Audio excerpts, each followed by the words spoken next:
particularly in the 1930s and that depression. Northern Italy and parts of Spain, with fertility rates below 1. Homes in abandoned villages all around Europe. First, there's few births. Fertility rate is very low. It's 1.38 in Europe, whereas the rate needed for survival is 2.1.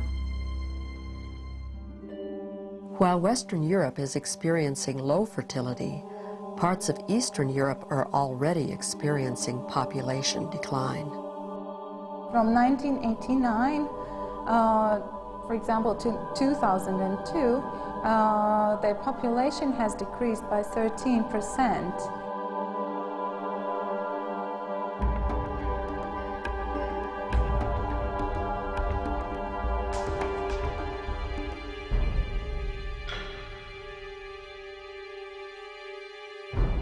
The United States will face severe problems even before population itself may begin to decline. Imagine if all your taxes went for nothing but Social Security and Medicare, and you still didn't have health care as a young person. All right, so we face real challenges here.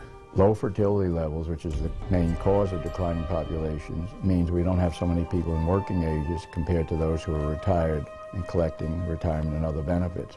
How are we going to finance it in the future? It's also true that never in history have we had economic prosperity accompanied by depopulation.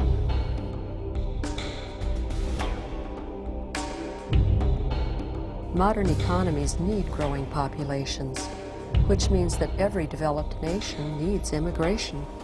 Developed countries would say that there's no problem with aging because they can make up the lack of labor force by immigration, which is happening today, especially in Europe, Australia. This will mean greater outmigration from the poor countries. This outmigration is basically young, it's basically male.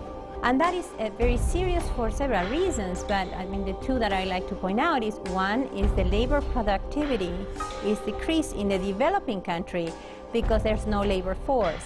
They are overseas. And second, the generation of human capital, because those children are growing up without a father. Well, human capital refers to the knowledge, skills, information that people have. Modern economies are based on information and knowledge. Not physical strength, but mental command of different types of information and skills. So it's the foundation of modern economies.